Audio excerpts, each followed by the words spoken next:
안녕하세요. 데이버입니다. 2021년 7월 5일 개장전 대피셜 시작해보겠습니다. 지난주 금요일은 한국 시장이 이제 장 마감이 가까워질수록 대규모 매도가 반복됐죠. 결국에는 지수가 하락 마감을 하기도 했는데요. 기관과 외국인이 던지는 물량을 개인들이 모두 소화했습니다. 그러면서 코스피 기준으로는 0.01% 하락 제자리라고 볼 수 있고요. 코스닥 같은 경우에는 장 마감 직전 꽤 큰 매수가 들어왔습니다. 그러면서 반등 마감에 성공한 하루였습니다. 결국 종목별로 섹터별로 따로 움직이고 있는 시장이라고 볼 수 있을 것 같은데요. 미국에서는 어떤 일이 있었는지, 그리고 이번 주에는 어떤 이슈를 주목해야 될지 하나씩 짚어보도록 하겠습니다. 자, 6월 고용이 발표가 됐습니다. 지난주 금요일이죠. 85만 명 증가했다. 이거는 예상치를 뛰어넘는 것이었고요. 실업률 같은 경우는 5.9%로서 예상치였던 5.6%보다 높게 발표가 됐습니다. 즉 이거는 되게 애매한 상황이에요. 어떻게 보면은 연준의 입장에서 해석을 한번 해볼게요. 자, 결국 9월 종료되는 실업수당 특별지급 정책, 지금은 실업수당을 거의 2배 이상 주고 있습니다. 주당 거의 한 60만원, 70만원 정도 되는 걸로 알고 있는데요. 이 상황에서 구직활동을 하지 않던 노동계층들이 이제는 9월 종료를 앞두고 구직활동에 복귀하면서 실업률이 증가한 상태이고요. 결국 실업수당 청구 건수와 그 다음에는 뭐 고용 같은 경우에는 예상보다 빠르게 회복이 되고 있습니다. 이런 상황에서 실업률이 증가한다라는 점은 이제 우리가 몰랐었던 숨겨져 있던 실업자들이 나타나는 것이고, 이것에 대해서는 뭐 옐런 그 재무장관이나 파월 의장 역시도 꾸준히 영구적인 실업과 그 다음에 지금 잠깐 쉬고 있는 노동시장의 문제점에 대해서도 양질의 노동력 이런 이야기를 많이 했었는데요. 이제는 앞으로는 우리가 9월이 가까워질수록 이런 현상이 조금 더 강화될 수 있습니다. 실제로 구직을 하려는 사람들 중에서 이제 구직을 못한 사람들의 비율이 실업률이기 때문에 이것에 대해서도 구직 의지가 돌아온다라는 점을, 우리가 일하고 싶어하는 마음이 돌아온다라는 점도 확인하면서 조금은 투자를 해주셔야 될 것 같습니다. 자, 이런 상황에서 완전 고용이 이르기 전까지는 긴 시간이 필요할 수 있으므로 아직까지 시장이 연준의 눈치를 안 본다, 혹은 연준이 이것을 뭔가 좀 더 지원을 이어갈 수 있는, 혹은 지원에 대해서 테이퍼링을 조금은 보수적으로 볼 수 있는 이런 지표로도 해석할 수 있을 것 같아가지고 시장에서 어떻게 반응을 했느냐. 자, 빅테크들이 모두 다 상승을 한 하루였고요. 거기다가 뭐 존슨앤존슨 이런 기업들도 많이 상승을 했고, 원자재 역시도 좋은 흐름을 보였던 이런 하루가 되었고요. 반도체 쪽도 상당히 분위기가 좋았습니다. IBM만 좀 큰 폭으로 하락을 했어요. 이런 상황에서 주간으로 보겠습니다. 주간으로 보신다고 하더라도 빅테크가 꽤나 상승을 했습니다. 엔비디아 같은 경우에는 7.65%로 거의 뭐 시장을 이끌고 있는 상황이고, AMD도 큰 폭으로 상승한 모습을 보실 수 있어요.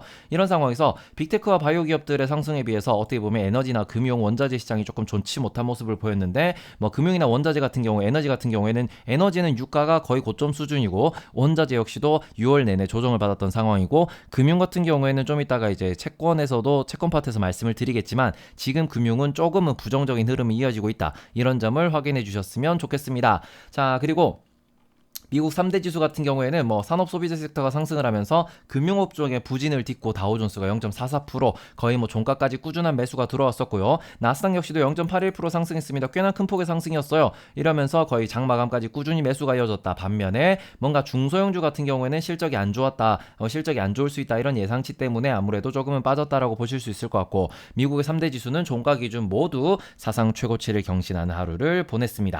자, 이런 상황에서 국제유가는 75.19달러로 마감됐어요. 이 정도면은 거의 지난 5년 내 최고가입니다. 지금 이게 오펙 회의가 원래는 금요일날 합의점이 도출이, 원래 목요일날 발표가 되려고 하다가 금요일로 연기, 이게 다시 월요일로 연기가 되면서 어떻게 보면 유가가 갑자기 뭐야 너네들 지금 미국이 증산에 적극적이지 않은 상황에서 중동 지역에서 너네들끼리 담합하는 거 아니냐, 이런 의견이 나올 만큼 지금 국제유가에 대해서 신경을 쓰는 투자자가 많다라는 점 확인해 주시고요. 요 동네에 투자하시는 분들도 아마 우리가 오늘 뭐 조금 좋은 흐름이 보일 수 있다라는 점 참고해 주셨으면 좋겠고요. 다음으로는 금 가격이 0.61% 상승을 했습니다. 이제 최근에 급락을 딛고 살짝 반등하고 있는 모양인데요. 좀 어떻게 보면은 자산 시장 자체가 방향을 알 수 없죠. 뭐 인플레이션이 있다라고 하는데 테이퍼링은 한다라고 그러고, 이 상황에서 금리를 언제 올릴 것이냐, 이러한 여러 가지 또 의견들이 충돌하고 있는 상황에서 실적은 좋대요. 자, 그러다 보니까 에라 모르겠다, 금도 매수를 하자라는 흐름이 조금씩 이어지고 있지 않나. 이게 많이 빠졌으니까 이제 회복하자라는 뭐 좀 흐름이 있을 수 있다라고 보실 수 있을 것 같고,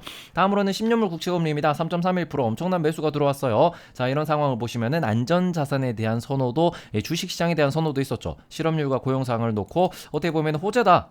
이게 여전히 연준에서 돈을 풀 풀고 잠그는 속도를 조금 느리게 할 것 같다라는 그런 호재로 해석을 한 데다가 채권 투자자나 금 투자자 역시도 실업률이 증가했기 때문에 요 점을 또 호재로 조금 여전히 좀 팬데믹 코로나도 이제 뭐 3차 웨이브, 4차 웨이브 이런 얘기가 나오고 있고 델타 변이가 지금 급증하고 있는 이런 상황 속에서 실업률도 증가를 했대. 그러면 채권, 안전자산도 매수 이런 식으로 대응하지 않았나라고 보실 수 있을 것 같아요. 다음으로는 자 우리가 미국에는 채권이 뭐 단기 채권부터 해가지고 장기 채권까지 여러 가지가 나뉘어져가지고 거래가 되고 있습니다. 요걸 한번 좀 오랜만에 살펴보면은 자 그만큼 이제 채권 매수가 단기부터 장기까지 모두 다 뭐 5%, 4.77%, 3.31%, 1.97%씩 하락을 했습니다. 하락했다라는 거는 매수가 많았다라는 거고 그만큼 채권 매수가 강했던 하루인 만큼 어떻게 보면은 우리가 금융주에 대한 시각을 조금 수정을 해야 될 수도 있는 건데요. 금융주 같은 경우에는 단기물 금리 여기에 있는 0.380이 금리로 빌리고 혹은 지금 기준금리 0.00에서 0.025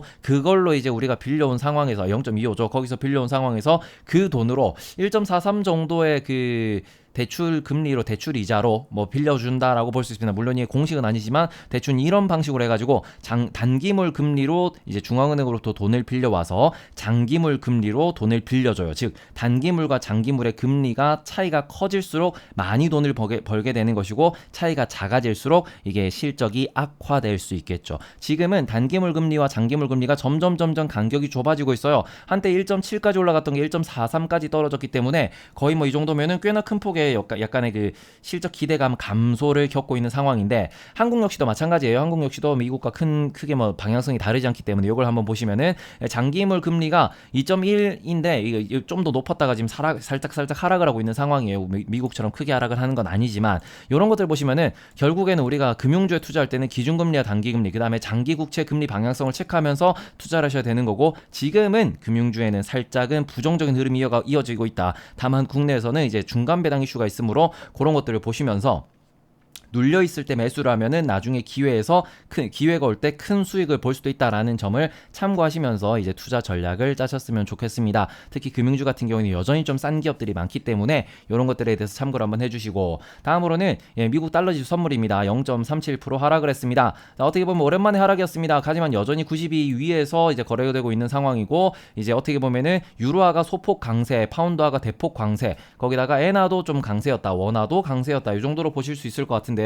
어떻게 보면 원달러 환율이 1130.75원 수준이라는 거는 달러가 0.37% 하락을 했고요. 달러 인덱스가. 그 다음에 원달러 환율이 0.31% 하락. 방향성이 거의 일치하고 폭도가 일치하다. 원화가 잘 이제 달러와 붙어 다니고 있다로 보실 수 있을 것 같고 그 다음에 엔원 환율이 10.18 수준입니다. 이게 10.2, 10.3이 어느 정도 기준이다가 지금 서서히 원화 강세로 점점 이제 추세가 흘러가고 있는 중인데 이런 것들을 보면 장기적인 흐름에서 국내 수출 기업들의 실적에 영향을 미칠 수 있기 때문에 이 점도 참고해 주셨으면 좋겠고 다음으로는 이거는 월봉 차트입니다. 원달러 환율 월봉 차트인데요. 지금 보시면 1130원 수준이에요. 요거는 지난 5년 내 평균치 정도입니다. 즉 우리가 앞으로의 방향성이 중요할 수밖에 없고 지난번 코스피의 고점 2018년도 초를 한번 생각을 해보시면은 요때가 우리 코스피가 2600포인트를 찍고 횡보하다가 떡락을 시작했었죠. 요때 이제 떡락을 하면서 거의 한 20% 하락을 하게 됐는데 요때로 되돌아서 생각을 해보시면은 원달러 환율이 이때는 거의 1050원까지도 강세였다. 원화 강세가 결국에는 외국인의 매수를 이끌고 이렇게 되면은 이제 사주는 주체가 발생을 하기 때문에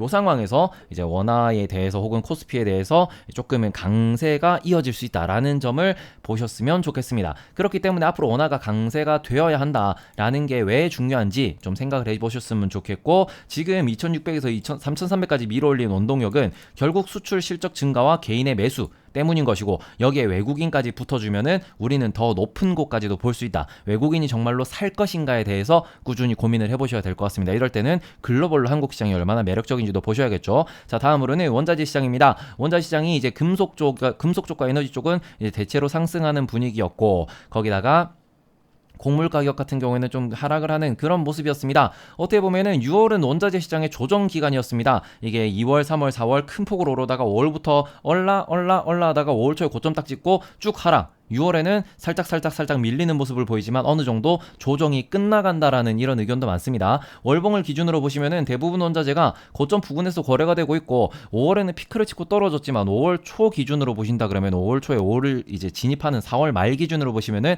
지금 가격과 크게 다르잖아요. 5월 초에 한 차례 급등이 있었고 5월 내내 하락을 하면서 어느 정도 지금 그 가격을 유지하고 있다라는 점으로 볼 수 있는데 결국에는 조정이 끝나면 뭐다? 상승 혹은 하락이겠죠. 이건 역시 방향성이 매우 중요합니다. 그렇기 때문에 과연 이제 인플레이션 시대로 진짜로 이제 강한 인플레이션을 보여주게 될 것인가 연말에도 아니면은 하반기에는 다시 안정세를 찾을 것인가 이런 걸 보시면서 공급망 문제 거기다가 이제 어떻게 보면 뭐 구리 광산이나 리튬 광산이나 철 광산이나 이런 생산량 거기다가 판매 가격 거기다가 탄소세 이런 걸 종합적으로 고려를 하면서 하반기에서는 달러 지수와 환율 그 다음에는 어떻게 보면 원자재 가격 이런 것들이 이제 주식시장 자산시장에 대해서 뭐 기준금리의 테이퍼링도 있겠죠. 이런 것들을 전체적으로 고려하면서 우리가 투자를 이어가셔야 될 것 같다라는 생각입니다.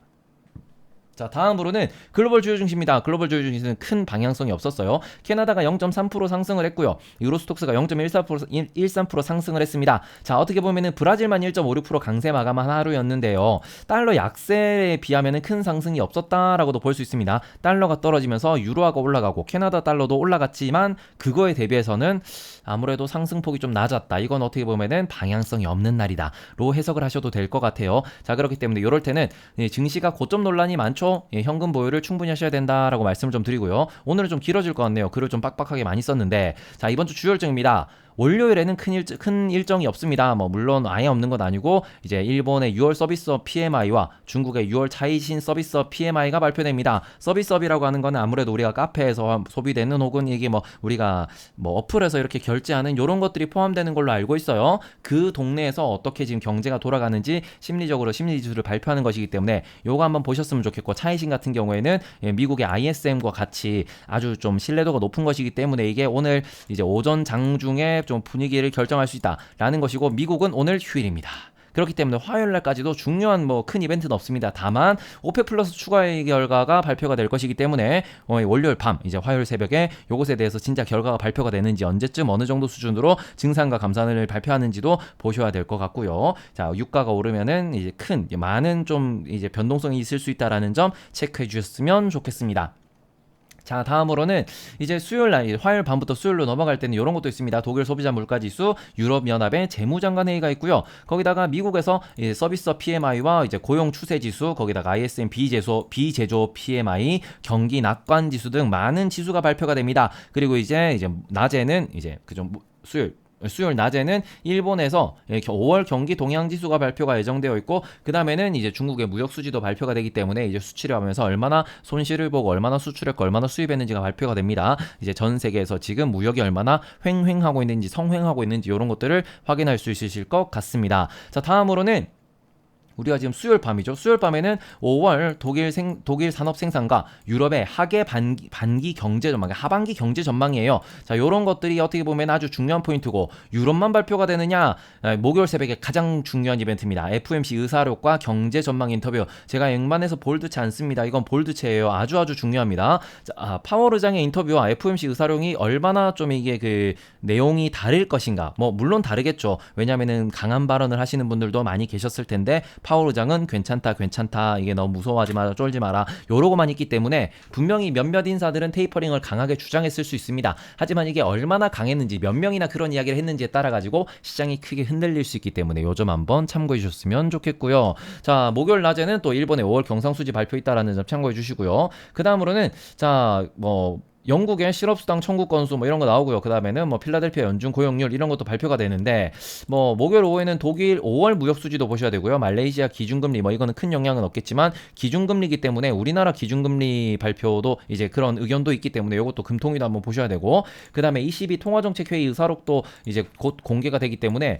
FOMC, ECB 거기다가 말레이시아 중앙은행, 호주 중앙은행에 대해서도 총재 연설이 있어요. 중앙은행들의 또 어떠한 정책을 어떠한 또 방향성을 갖고 있는지 중앙은행들의 생각도 한번 체크를 해보셔야 될 것 같고요. 그 다음에는 미국에서 외국 중앙은행들이 미국채를 얼마나 보유하고 있는지도 발표가 됩니다. 그렇기 때문에 중국과 일본 특히 이 두 국가가 미국 국채 투자를 얼마나 많이 하고 있는지 그래서 지금 미국 10년물 국채금리가 하락하고 있는데 여기에서 중국과 일본이 어느 정도 영향을 미치고 있는지도 어느 정도 탐지를 해봐야 될 것 같다라는 생각이고요. 그 다음에는 이게 뭐 자동차 뭐 제외 소매 재고 이런 것도 발표가 되는데 재고는 체크해 보셔야 될 것 같아요. 왜냐면은 재고가 어느 정도 있어야 이게 제조업의 방향성, 제조업의 뭔가 그 좀 지금의 불타는 경기가 꺾일 수 있는 거기 때문에 재고가 올라오지 않는다라고 하면은 요 흐름상으로 계속 산업 생산, 그다음에 소비가 활황 불이 붙어 있다라는 거고, 결과적으로는 국내는 제조업 베이스이기 때문에 아주 좋은 흐름이 이어질 수 있습니다. 요거 한번 참고해 주셨으면 좋겠고요. 그다음에는 금요일 오전에 중국의 6월 CPI, PPI 어떻게 보면은 소비자 물가 지수와 생산자 물가 지수가 6월 달기에 발표가 됩니다. 금요일 날.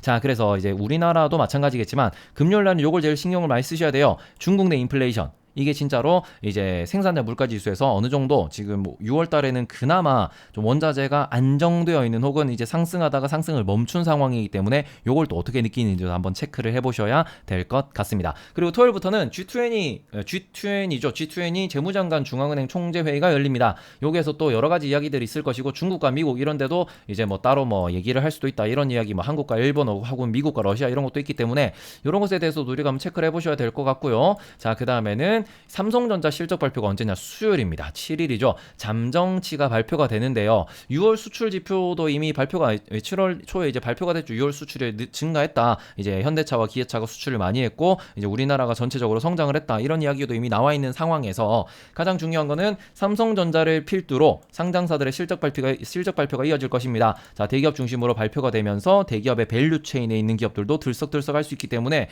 요것에 대해서도 우리가 좀 참고하면서 투자를 해주셨으면 좋겠고요.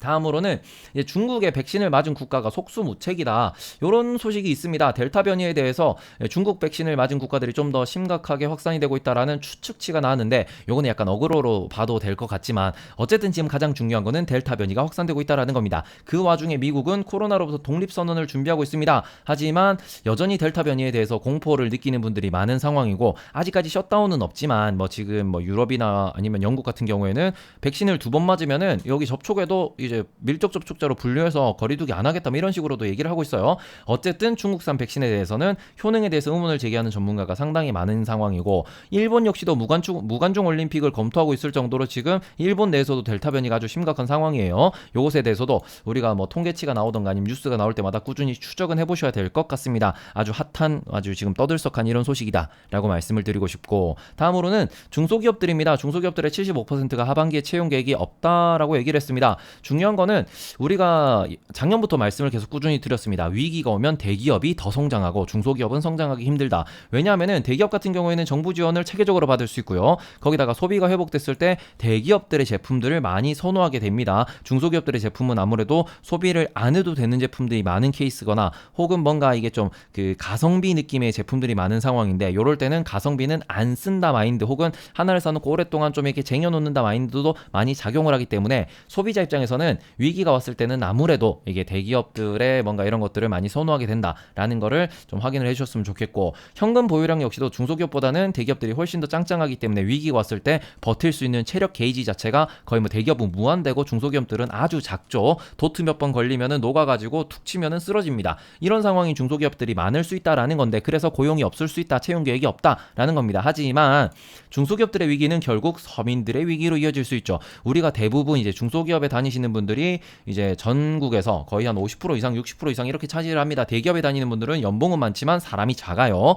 자, 그렇기 때문에 소비 지표에 대해서도 좀 추적이 필요할 것 같아요. 국내에서 소비 지표가 위축된다라고 하는 것은, 그것은 이제 우리나라가 내수 중심의 시장은 아니지만 그럼에도 불구하고 국내 경기가 안 좋다라는 걸 표현하는 거기 때문에 몇몇 업종들은 상당히 좀 타격을 입을 수도 있다라는 점 체크해 주셨으면 좋겠습니다. 자, 다음으로는 8월 초에 슈퍼 IPO 주간에 대한 소식입니다. 카카오페이와 카카오뱅크, 크래프톤이 이제 8월로 거의 IPO 일정을 거의 반확정 지은 상황이죠. 이런 상황에서는 이제 엄청난 자금들이 세계 기업으로 흡수가 될 수밖에 없습니다. 거의 합치면은 10조에서 20조가 흡수될 수 있을 것이고, 지금 예수금이 60에서 70조 수준이라 그러면은 60조에 20조가 빨려 들어간다. 3분의 1이 사라지는 것이죠. 자, 그리고 이런 예수금을 마련하기 위해서, 좀 더 많은 청약을 하기 위해서 많은 분들이 뭐 대출을 받는다든지, 담보 대출을 받는다든지, 주식을 담보로 대출을 받는다든지, 주식을 팔고 현금을 만드는 이런 행동을 반복할 수 있습니다. 즉, 개인들이 어떻게 보면은 유동성 마련을 위해 가지고 또 다른 또 이제 좀 금전적인 활동, 이 재무적인 활동들을 할 수 있기 때문에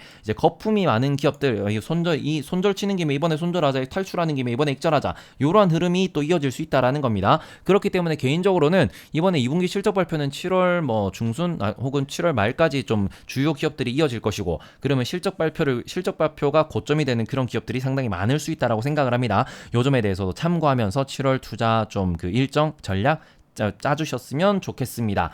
자, 다음으로는 코스피 공포지수 얘기입니다. 코스피 공포지수가 뭐 미국처럼 아주 세세하게 이렇게 만들어진 건 아니지만 코스피 역시도 신고가가 몇 개가 나오느냐, 옵션 시장과 주식 시장의 방향성이 어떻게 되느냐, 이런 걸 기준으로 산출해내고 있습니다. 그러면서 어떻게 보면은 코스피 공포지수가 떨어진다라는 거는 요거는 변동성이 줄어들 것이다라는 예상치로 많이 사용을 해요. 그만큼 많은 투자자가 거래량 감소를 예상하고 있는 상황이고, 2분기 실적 발표에서 어닝 서프라이즈가 딱히 나오지 않는다 그러면은 그냥 예상했던 대로네, 그냥 그대로 끌고 가자, 혹은 예상했던 대로네, 지금 매도하자, 이런 식으로 또 사람들이 접근을 할 수도 있기 때문에 요점 꼭 우리가 참고하면서 투자를 해주셨으면 좋겠습니다. 지금은 되게 보수적으로 하셔야 돼요. 계속 보수적으로 말씀드리는 게, 지수가 고점은 맞아요. 자, 이것에 대해서 우리가 아주 부러지면 부러지기 쉬운 상황이기 때문에 너무 비투 같은 거 하시면 안 된다라고 꾸준히 말씀을 드리는 겁니다.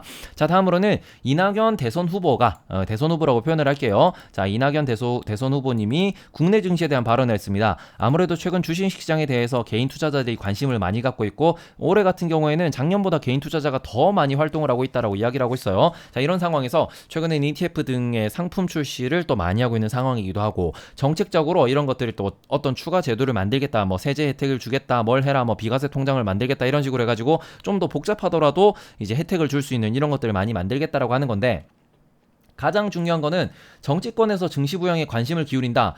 요거는 제 생각에는 좋은 행동은 아니에요. 좋은 분위기는 아닙니다. 왜냐하면은 분명히 이거는 긍정적일 수 있어요. 뭐 세제 혜택 좋죠. 그러면은 돈 있는 분들도 뭐 1,000만 원, 2,000만 원, 1억이요. 들고 와가지고 추가로 주식 투자를 할 수 있어요. 다만 이런 발언들이 기업한테 부담이 될 수도 있기 때문에 그건 역시 좋은 방향은 아닐 수 있다라는 생각이에요. 그래서 이것을 득과 실을 잘 따져보면서 냉정하게 투자에 적용하셨으면 좋겠고, 마지막으로는 비트코인 소식입니다. 주말이다 보니까 비트코인을 이제 방금 전에 따끈따끈한 6시 30분의 데이터입니다. 자, 이걸 보시면 2.5% 상승하면서 35,619달러로 거래가 됐습니다. 거의 한 4천만 원 정도 수준에서 계속 횡보하고 있다. 뭐 김풀을 따지더라도 4천만 원으로 볼 수 있을 것 같은데요. 주말 동안에도 등락을 거듭했습니다. 떨어지더라도 다시 35,000달러 수준으로 이제 반등을 한다라고 보실 수 있을 것 같은데, 이게 한 달 내내 이런 흐름이 이어지고 있습니다. 요것은 어떻게 보면은 좀 자산 투자에 참여하시는 분들한테 횡보장이면 들어가서 한번 먹어볼까라는 생각을 하실 수도 있다라고 생각을 해요. 저도 그런 생각을 하니까요. 다만 이게 금리 인상과 그 다음에는 어떻게 보면 이제 테이퍼링이라는 것 자체가 유동성 감소가 예고되어 있는 상황이죠. 여기에서는 유동성이 감소했을 때 제일 먼저 빠지는 자산은 가상화폐가 될 수 있습니다. 물론 뭐 밈 주식도 빠질 수 있겠지만 이런 친구들도 유동성으로 올라간 거기 때문에 유동성이 감소하면 떨어질 확률이 높습니다. 자, 그렇기 때문에 뭐 이런 점에 있어가지고 우리가 비트코인을 가상자산 중에서는 비트코인에 투자하는 게 당연히 맞지만, 아직까지는 관찰하면서 이번 테이퍼링에서 비트코인이 어떻게 반응하는지도 조금 지켜보면서 향후에도 투자할 기회는 많을 거예요. 그때 다시 조금 우리가 시야를 돌려보는 게 어떨까라는 생각입니다. 제가 좀 보수적이죠. 자, 다음으로 마지막입니다. 오늘의 대피셜 여기까지 말씀드리도록 하겠습니다. 자, 원화가 강세였고요. EW와 ETF도 1%인가 상승했더라고요. 꽤나 큰 양봉을 보였습니다. 그렇기 때문에 오늘 외국인들이 코스피에 상당히 긍정적일 수 있다라고 생각은 합니다. 다만 2분기 실적 발표를 앞두고 있고, 지금 뭐 옵션 시장이나 선물 시장에서도 외국인들이 충분히 활동하고 있기 때문에 뭐 상승한다보다는 오늘은 매도를 안 할 수 있다 정도로만 해석하시는 게 좋을 것 같아요. 그리고는 어떻게 보면은 지금 2분기 실적 발표 전이니까 실적 발표를 바라보면서 실적 발표까지 어느 정도 상승 여력이 있고, 그럼 내가 이제 단기간에 어느 정도 투자해서 수익을 거둘 수 있을지 많은 투자자가 전략을 짜고 있는 시기라고 보시면 될 것 같습니다. 그렇기 때문에 목요일 FOMC 회의록 공개 때 뭐 전 세계적으로 급등락이 발생할 수 있는 변동성 증가 이벤트가 있을 수 있는 만큼 정말 실적이 확실하다, 실적 대비 주가가 많이 못 올랐다는 기업들을 중심으로 좀 보수적으로 투자를 하셨으면 좋겠고, 비중 조절이 가장 중요한 한 주가 될 수 있다라고 생각을 해요. 수요일날 삼성전자 실적이 발표가 되고 난 뒤에 목요일 밤이겠죠. 이제 FOMC 회의록이 공개가 되고 나면은 금요일날 그게 시장에 좀 반영이 되고, 다음 주부터는 정말로 실적 장세로 이어질 수 있을 것 같기 때문에 이번 주까지만 조금 참으시면서 정말 내가 실적에 대해서 분석이 확실하다, 실적에 대해서 내가 이렇게 분석한 것에 대해서 나는 정말 도전을 해보고 싶다 하는 기업들만 매수를 해보시는 게 어떨까라는 생각입니다. 결국 이번 주도 노잼일 수 있습니다. 그렇기 때문에 뭐 한 달 이상 횡보인 기업들 중심으로 좀 매도 하셨으면 좋겠고, 저는 개인적으로 어제 방송에서도 말씀드렸지만 오늘 같은 경우에는 뭐 콜마 BH나 아니면 셀트리온 정도를 좀 관심 있게 볼 것 같아요. 뭐 그런 것들도 한번 참고해 주셨으면 좋겠고, 어떻게 보면은 매수 전략 자체를 보수적으로 가져가셔야 되는 주간이다라고 말씀을 드리도록 하겠습니다. 오늘도 건강 관리 잘 하시고요. 지금 장마철인 것 같아요. 이게 아무래도 습하고 이러니까 감기에 걸릴 수도 있고, 그 다음에는 여전히 델타 바이러스가 국내에도 어느 정도 영향을 미치고 있다고 하니까 혹시나 건강에 해치지 않도록 우리 조심조심 하면서 오늘 밤에도 웃으면서 만났으면 좋겠습니다. 자, 그럼 긴 글 들어주셔서 감사하고요. 저는 테이버였습니다. 좋아요, 구독, 댓글 많이 부탁드리고요. 구독도 많이 소문해주세요. 그럼 오늘 저녁에 뵙겠습니다. 여러분들 좋은 하루 보내세요.